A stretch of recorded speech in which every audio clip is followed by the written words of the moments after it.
Du Fils et du Saint-Esprit, ainsi soit-il. Nous fêtons aujourd'hui Sainte Félicie, qui se trouve ici. Sa vie est très simple, cette vie est une vie d'amour. Lorsqu'on sait que cette pauvre fille, qui devait avoir une vingtaine d'années, était aveugle. Elle cherchait, comme toutes les femmes de son âge, un mari.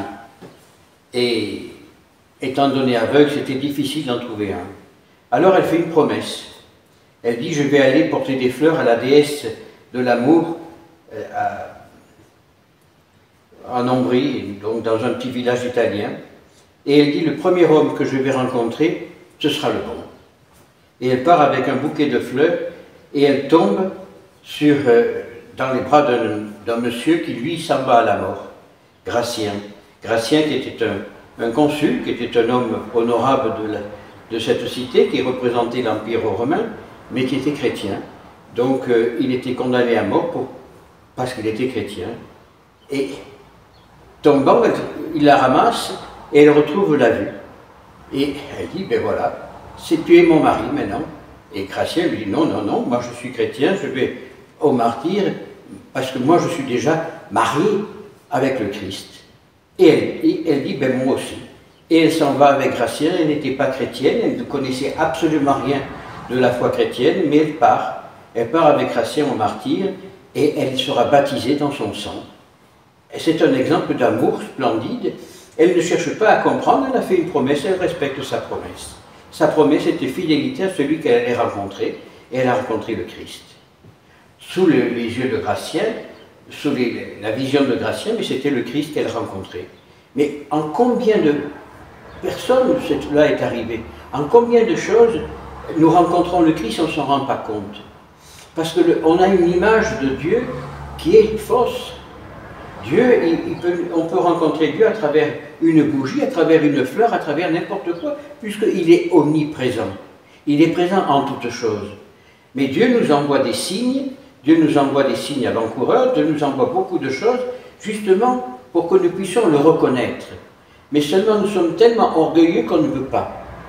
On a tellement les yeux obscurcis qu'on ne sait pas.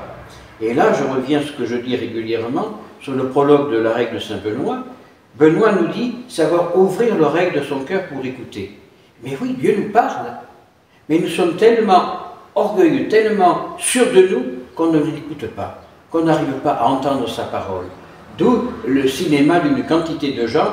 Ah, mais celui-là me fait du mal, celui-là ceci, celui-là cela. Non. C'est parce que notre cœur est endurci qu'on ne peut pas entendre la voix du Seigneur qui nous dit « aime ». Parce que Dieu ne nous parle pas de choses... Dieu ne nous demande pas des choses terribles qu'on ne pourra pas faire. Dieu nous demande simplement de l'aimer et de transformer cet amour qu'il nous donne en amour pour les autres.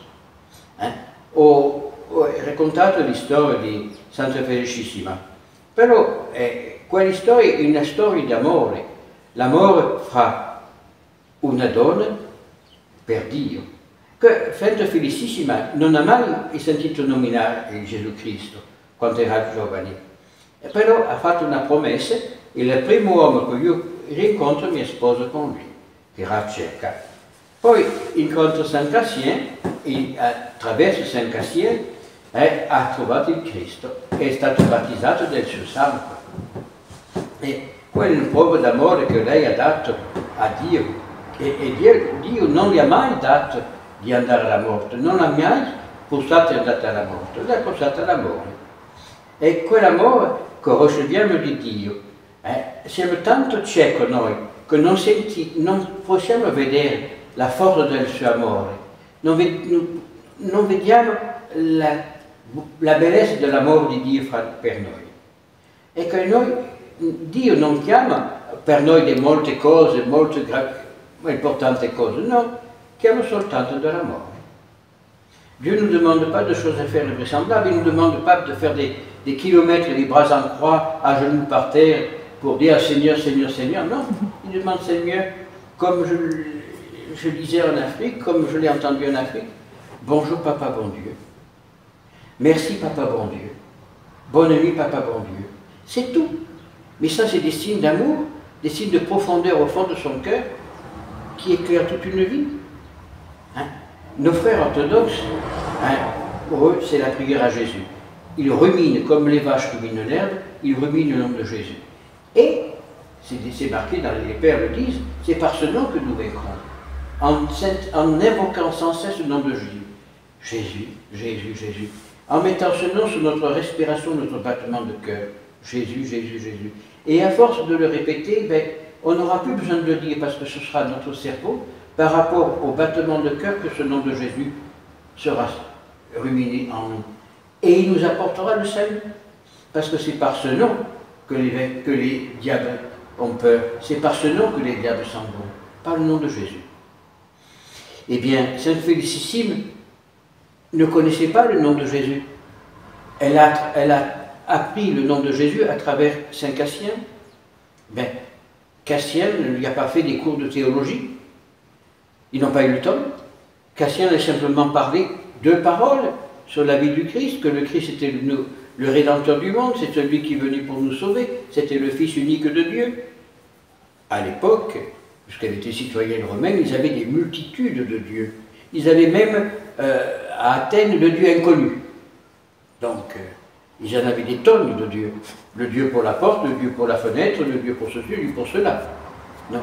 Et là, Cassien veut dire, non, tout ça c'est faux. Il n'y a qu'un seul Dieu. Il nous a créés, il a tout créé. Et il nous a sauvés en envoyant son Fils. C'est ce qu'a dit Cassien, sûrement. Et elle est partie joyeuse à la mort parce qu'elle a rencontré son époux. Et nous, eh bien, on n'est jamais joyeux. Nous mettons toujours des barrières à une chose. C'est quoi ça? C'est ça un chrétien? Non, ça c'est pas un chrétien, c'est un crétin. C'est 2 choses différentes. Hein? Il faut absolument que l'on comprenne que le chrétien, il doit accepter, tout accepter. Tel qu'elle a accepté Félicissime, et tel qu'ont accepté tous les saints. Savoir répondre au Seigneur, me voici, avec tout ce que cela comporte.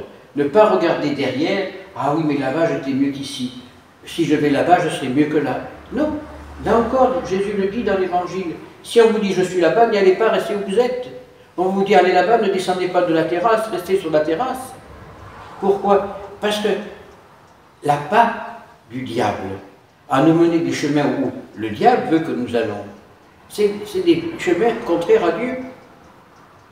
Lorsqu'on lit les psaumes, on dit Seigneur, mets une garde à ma bouche, veille sur la porte de mes lèvres. Hein? Le Seigneur te portera en toutes ses voies pour qu'à ta pierre, ton pied ne heurte. Mais oui, mais si on a confiance, on se laisse guider par le Seigneur. Si on a confiance, on se laisse conduire par Dieu. Mais non, on est tellement sûr de notre personne qu'on dit, oh, après tout, on ne le voit pas, il ne voit pas, on s'en fout. Non, Dieu nous voit. Et nous aurons des comptes à rendre. Si simplement nous sommes capables de suivre, de vivre l'Évangile et de l'accepter et de le porter aux autres, eh bien nous sommes comblés de grâce et on ne manque de rien. On a tout ce qu'il faut lorsqu'on en a besoin. Alors, prions aujourd'hui, Sainte Félicissime et Sainte Gratien, pour qu'ils nous aident à comprendre le sens profond de l'appel de Dieu, le sens profond de la vie en Dieu, pour que nous puissions le communiquer aux autres et vivre avec Dieu, ainsi soit-il.